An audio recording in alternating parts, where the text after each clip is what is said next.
Assalamualaikum warahmatullahi wabarakatuh.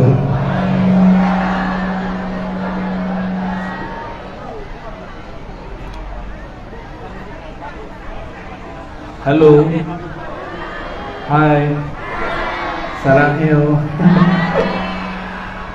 Alhamdulillahilladzi ja'alana minal muta'allimin. Asyhadu an la ilaha illallah wa asyhadu anna Muhammadan abduhu wa rasuluh. Allahumma salli ala sayyidina Muhammad wa ala alihi wa ashabihi ajma'in. Tadi terhormatnya sudah banyak ya.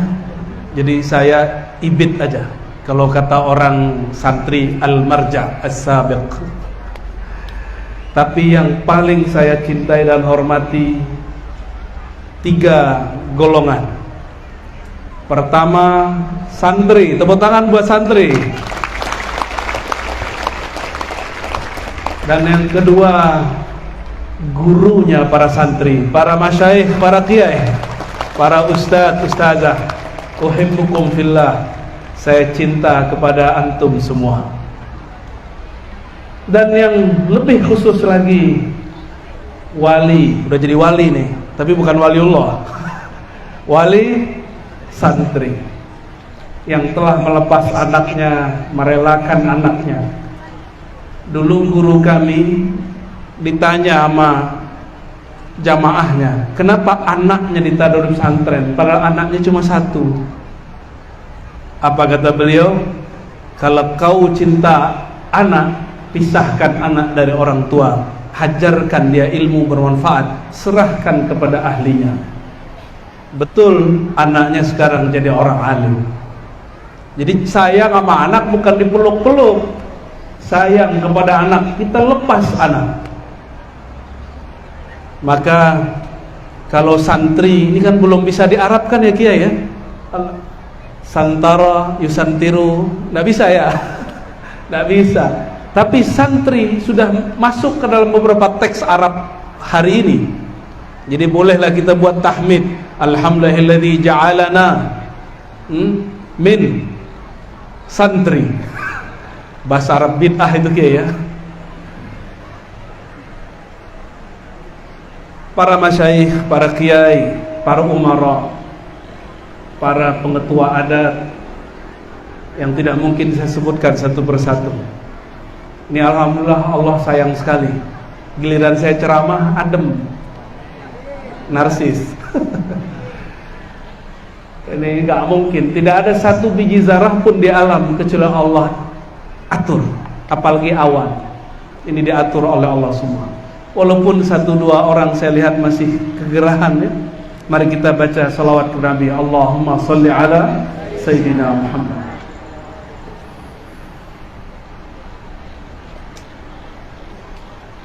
Menjadi santri, santri itu bahasa kita, tapi bahasa Arabnya kun aliman au muta'alliman.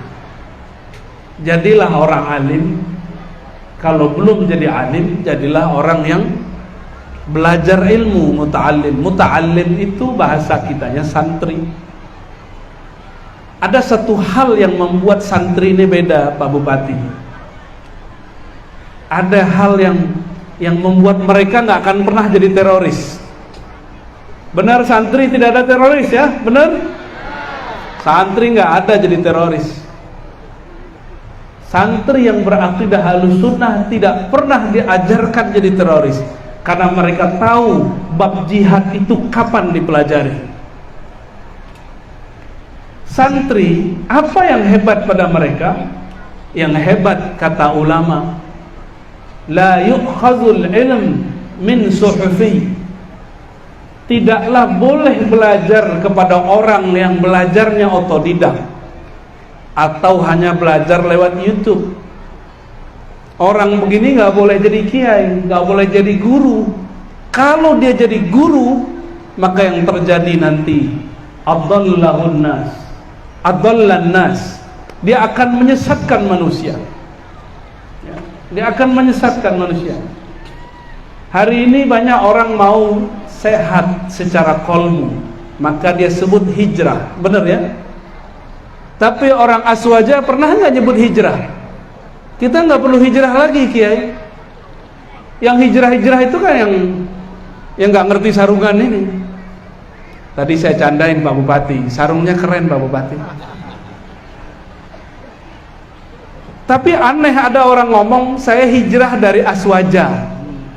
Aneh gak tuh? Itu kayaknya salah didik tuh orang. Ada yang ngomong saya hijrah dari NU, hijrah dari Muhammadiyah. Itu keliru. Hijrah itu mimma nahallah. Begitu dalam hadis, al-muhajiru man hajara ma nahallah. Orang yang hijrah itu yang meninggalkan yang Allah larang. Oh, ternyata bagi kawan, hijrah dari Aswaja itu nggak tahlilan lagi, nggak tawasulan lagi. Kacau nggak? Maka mohon maaf para kiai, saya tidak mau menggurui. Ini wasiat cinta. Hati-hati, pesantren kita sekarang kitab akidahnya sudah diganti, bukan Ahlussunnah lagi. Kitab Syekh Saleh Fauzan, coba cek. Di kitab itu dia mengatakan bahwa maulid Nabi tasyabbuh bin Nasara. Hati-hati Pak Kiai. Mohon maaf, saya bukan ingin mengajari, mengingatkan. Sejak kapan nih kitab masuk ke pesantren? Ini orangnya masih hidup di Saudi. Dia imam Wahabiyah. Akidahnya membatalkan akidah kita, fikihnya membatalkan fikih kita. Tapi kok kiai santai aja mengajarkan kitab itu? Mohon maaf. Apa kata dia tentang tawassul tabarruk? Syirik, bahkan syirik akbar. Dia menyebut tawassul, menyebut tabarruk syirik akbar. Berarti Pak Kiai ini musyrikun. Benar Pak Kiai? Lah kitabnya diajarkan di pesantren kita. Judulnya Akidah Ahlussunnah Kitabut Tauhid, tapi isinya takfiriyah, mengkafir-kafirkan, minimal membid'ahkan. Ini mohon Pak Ketua nih, Ketua pesantren nih, mohon dimusyawarahkan itu dengan para kiai. Ini bahaya. Ini ibarat api dalam sekam. Nunggu aja, nunggu waktu, murid nanti akan menghadang, membid'ahkan kiainya. Sudah mulai. Tapi di sini aman nih. Saya nggak yakin aman-aman juga ya. Coba cek aja ntar kitab pesantrennya. Mana kitab Aqidatul Awam itu? Mana kitab Ummul Barahin itu? Kok hilang? Syarah Nasafiyah kok hilang? Dulu kitab kuning isinya itu. Udah berganti dengan kitab putih. Ya dokter, ini kewajiban kita. Ini pahit. Habis ini nggak diundang lagi juga nggak apa-apa Kiai. Ya, nggak apa-apa. Tapi saya harus sampaikan ini karena si pengarang kitab ini, dan kitab ini sudah diajarkan bertahun-tahun di pesantren. Apa kata si muallif kitab? Maulid Nabi tasyabbuh, menyerupai Nasrani. Menyerupai dari mana? Lalu dia pakai hadis, man tasyabbaha biqaumin fahuwa minhum. Siapa yang menyerupai satu kaum, bagian dari mereka. Menyamakan dengan Nasrani berarti menyamakan dengan orang yang tidak percaya kepada nubuat Nabi Muhammad SAW. Mohon diperbaiki itu. Kan kitab tidak ada yang suci. Yang suci cuma Al-Quran. Nggak ada lagi yang suci melebihi ini. Jadi kitab kuning boleh diganti, Al-Quran tidak boleh diganti. Bahkan nih Pak Polisi sekarang menghadapi masalah, ya, ada namanya PCS. Pak dengar Pak? Polisi Cinta Sunnah. Waduh gawat. Ya. Judulnya keren Pak, Polisi Cinta Sunnah. Tapi kiai-kiai ini ahli bid'ah semua beda itu. Mohon maaf, saya menyampaikan qaulul haq wa in kana murran. Saya akan sampaikan, walaupun pahit kita sampaikan, ya. Semoga jadi obat. Gak usah khawatir para umara. Santri-santri ini mendoakan pemimpin setiap hari. Ya, benar gak? Para kiai kita doain pemimpin gak tiap hari? Walaupun kita nggak nyoblos, kita doain tiap hari kok. Doain tiap hari. Karena itu perintah dari baginda Nabi Muhammad SAW. Ya, perintah dari para masyayikh. Maka saya kalau doa, Allahummarham man tawalla ala umur biladina. Ya Allah, rahmati siapapun yang urus negeri ini, apapun jabatannya, apapun urusannya, rahmati dia. Kita nggak benci. Kalau yang mengajarkan kebencian berarti dia sudah masuk ke ranah politik. Nah, itu sudah bukan bagian saya. Bapak Ibu yang bukan Allah, ini harus hati-hati di kitab pesantren. Tidak semua kitab gundul itu sahih. Ya. Sampai sekarang masih ada kiai, mohon maaf nih kiai, tiap tahun, tiap bulan ngomongin utlubul ilma, carilah ilmu. Tapi dia sendiri nggak cari ilmu tentang hadis ini. Masih dibaca juga hadis utlubul ilma minal mahdi ilal lahdi qala Rasulullah. Kapan Rasulullah ngomong begitu? Itu bukan hadis Nabi, itu perkataan ulama. Saya dari kecil dengar seorang kiai ngomong begitu. Sekarang umurnya udah sekian masih baca hadis itu. Dia suruh orang belajar, dia nggak belajar. Maklum, para kiai ini bingung mau belajar sama siapa lagi. Nggak ada lagi yang lebih alim dari dia. Benar Pak Kiai? Kadang-kadang ada 1-2 kiai mengaku begitu. Padahal setiap ada orang alim, ada yang lebih alim darinya. Betapapun hebatnya ilmu kita, ada yang bergelar, ada yang berlaqab, macam-macam. Tapi semua ini berkah para masyayikh. Maka disebutkan dalam hadis, al-alim wal muta'allim syarikani fil ajr. Kiai dan santri itu sama-sama dapat kehormatan, reward, pahala yang sama di sisi Allah Subhanahu wa ta'ala. Itu sebabnya saya kalau salaman sama santri itu nggak pernah nolak. Tangan saya biarin aja, karena saya pengen dapat berkah dari cium tangan mereka. Walaupun dia berkeyakinan ingin dapat berkah dari tangan kita yang hina. Enggak, justru bibir mereka yang belum berdosa, air ludah mereka yang isinya zikir, nempel di tangan, berkah Pak. Jangan-jangan kita ini yang merasa dulu kiai, sudah ustad, batin kita kotor karena sombong, batin kita terlalu santai. Justru ketika bersalaman dengan santri itulah dosa-dosa kita digugurkan Allah. Apa kata Nabi? Ma yatasafahani muslimani, tidaklah bermusafaha 2 orang muslim kecuali Allah ampuni sebelum tangannya berpisah. Jadi ketika tangannya pisah, maka dosanya gugur. Tadi Pak Fadil Arif ngobrol-ngobrol dengan saya. Ini boleh saya ceritain Pak ya? Kata beliau, ini pandangan Pak Fadil Arif nih, Pak Bupati. Menurut saya, kata beliau, Islam itu penghormatannya dengan berdiri. Wah, cakep nih. Ini saya zaman lalu itu. Ar-Razi zaman lalu, begitu. Makanya saya dulu, Pak Bupati, kalau salaman sama kiai begini aja. 3 tahun. Karena menganggap cium tangan syirik. Tahu-tahu saya berguru kepada Syekh Taufik bin Muhammad Sa'ir Ramadan Al-Buti, dan beliau mencium salah satu tangan zuriat Nabi yang itu adalah muridnya. Wah, nggak mungkin guru saya orang alim mengamalkan sesuatu yang bid'ah, nggak mungkin. Karena dalil itu ada dari ujung rambutnya sampai ujung kakinya.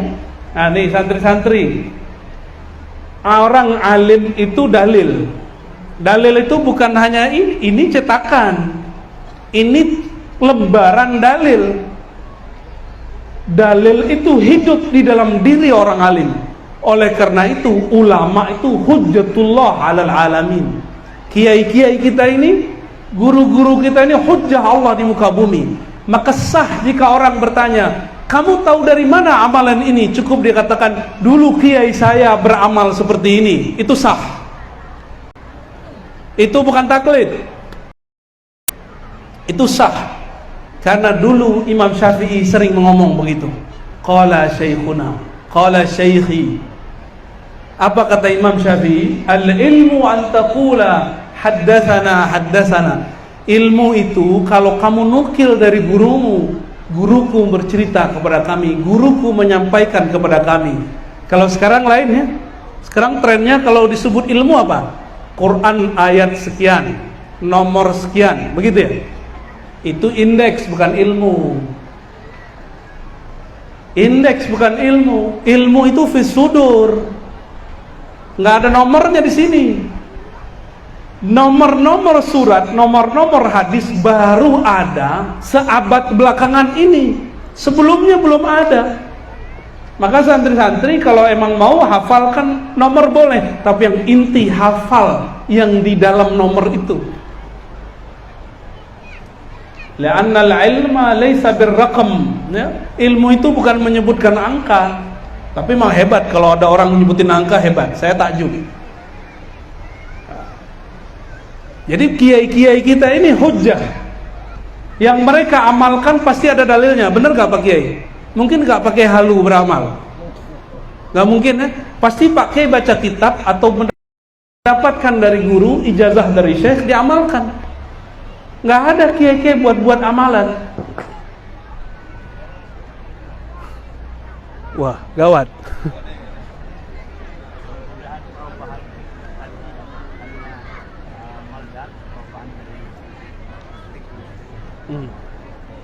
Kita tunggu.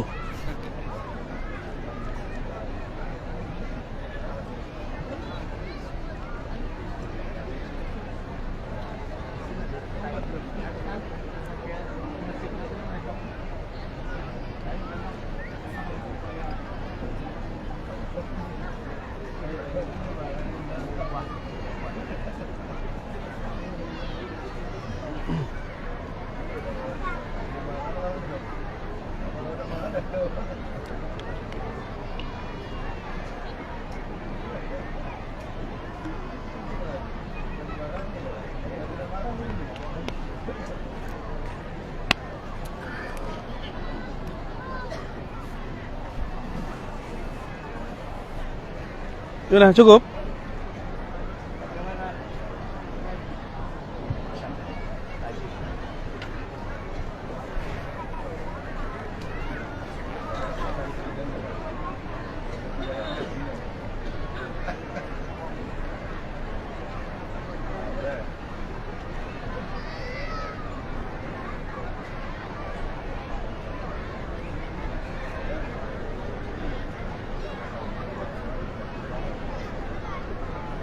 Sudah ya?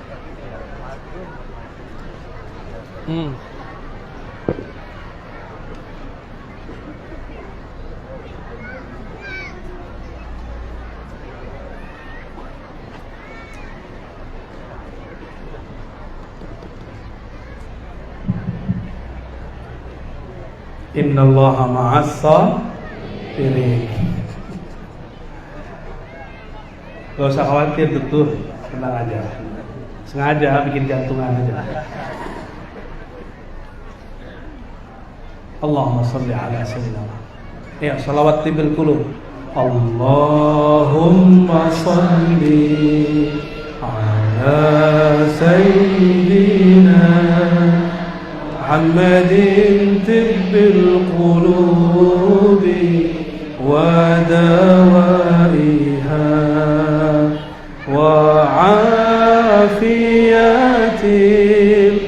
abdani wa shifaiha wa nuril absari wa diyaiha wa ala sahbihi wa sallim. Allahumma salli ala sayyidina محمد طب القلوب ودوائها وعافية الأبدان وشفائها ونور الأبصار وضيائها وعلى آله وصحبه وسلم. اللهم صل وسلم عليه. Wah, langsung panas. Berarti bentar lagi ceramahnya ya. Bapak Ibu, para santri, para masyayikh, para kiai.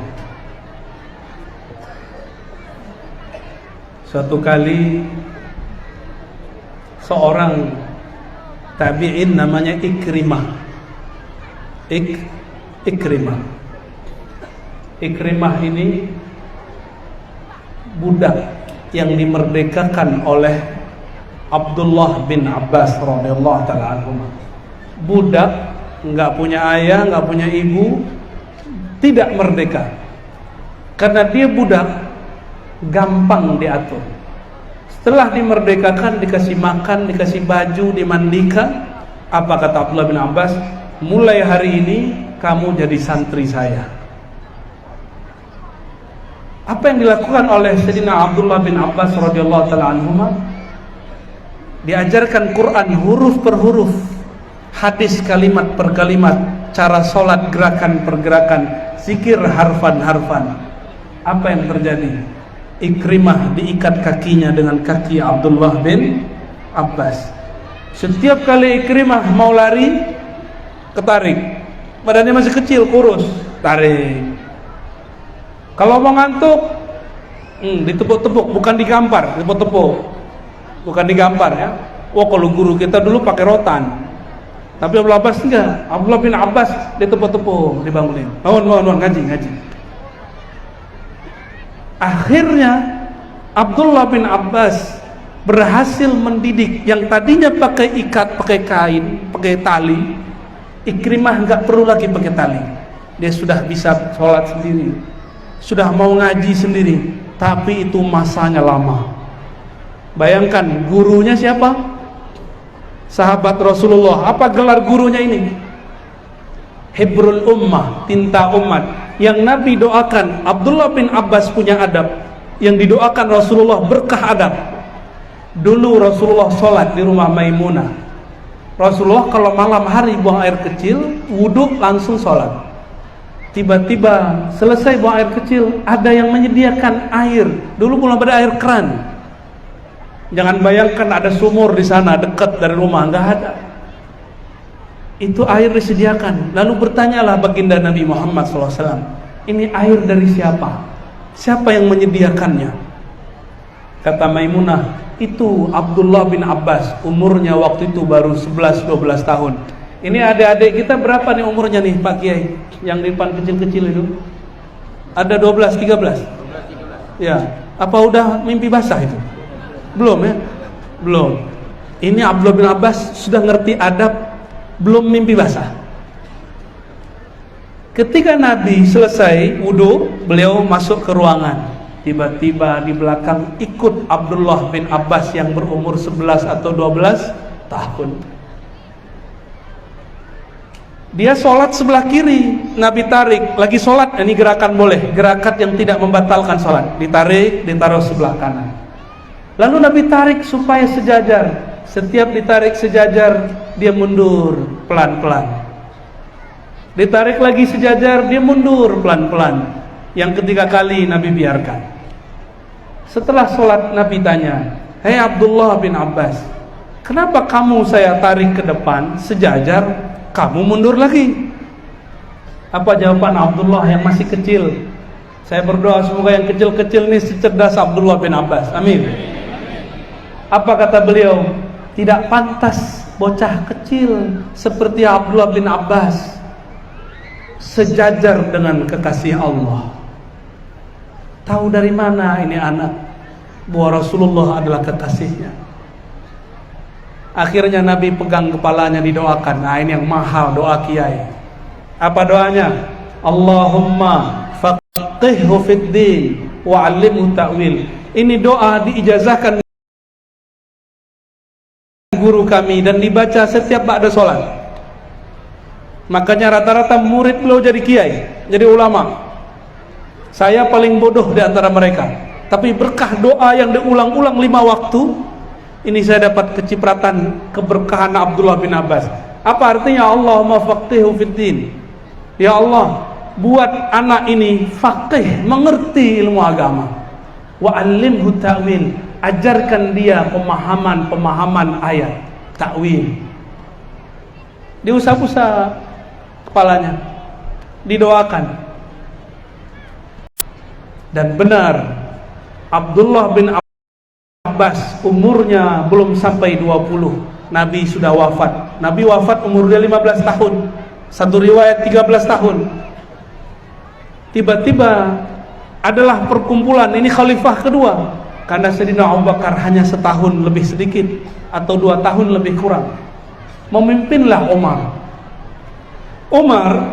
Sayyidina Umar setiap kali berkumpul, ada kiai-kiai para sahabat berkumpul di sampingnya. Tapi kali ini lain. Sayyidina Umar ajak anak yang belum berumur 20 tahun duduk di sampingnya.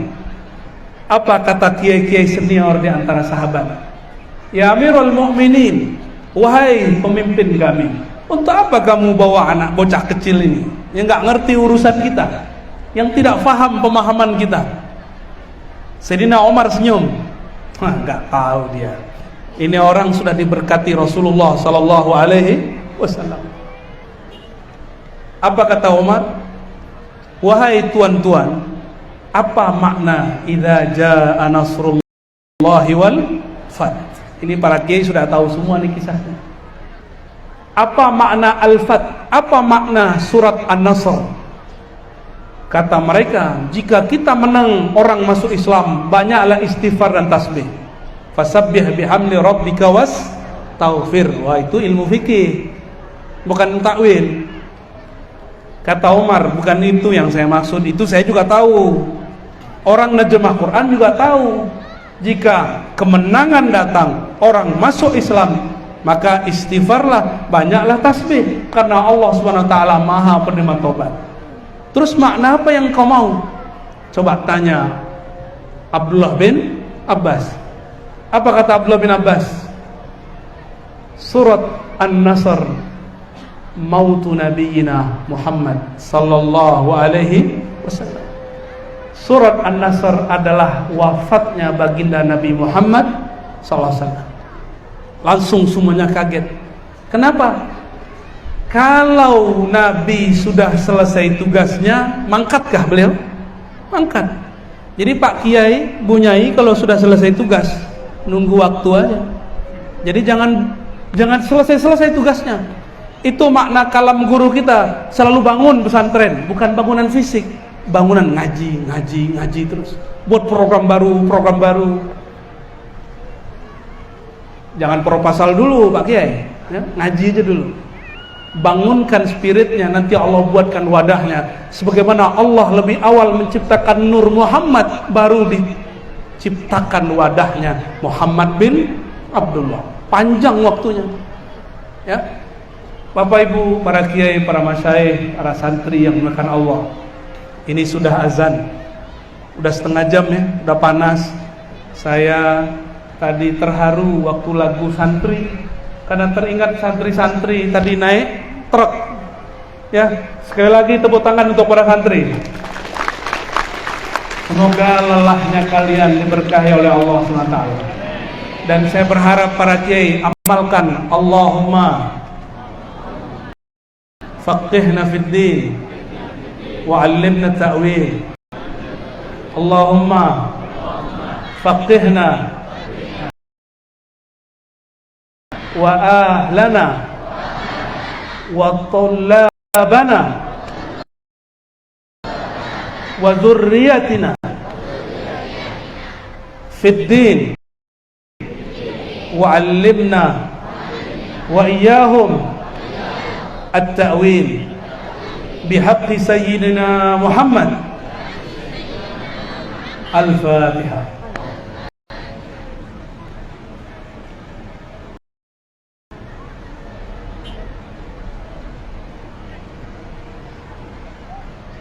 Barangkali itu para kiai, para masyayikh, kalau Pak Kiai, Pak teman-teman di pesantren ingin saya lama ngaji, taruh kitab di depan. Buat daurah kita, daurah Ahlussunnah, daurah hadis. Kalau undangannya begitu, saya mau cepet-cepet Pak. Cepet datang dan ngajinya bisa kita lamain. Ya, insya Allah. Jadi nanti kalau mau lama buat daurah Buya Margutin ya. Nanti kita buat daurah hadis, daurah akidah, daurah tasawuf. Insya Allah 2 jam nggak berhenti, 3 jam, 6 jam juga bisa. Sehari semalam juga boleh. Paling tepar. Barangkali itu dari kami, semoga bermanfaat. Semoga semua yang hadir dirahmati Allah, diridai Allah. Semua yang berjasa untuk acara hari ini, Allah ampunkan dosa-dosanya. Wabil khusus sahibul bait pesantren As-Sultan. Moga Allah angkat derajat mereka, para masyayikhnya, bunyainya, kiainya, keluarganya, santrinya, dan semua para kiai, semua para santri, semua umara, semua ulama. Assalamualaikum warahmatullahi wabarakatuh.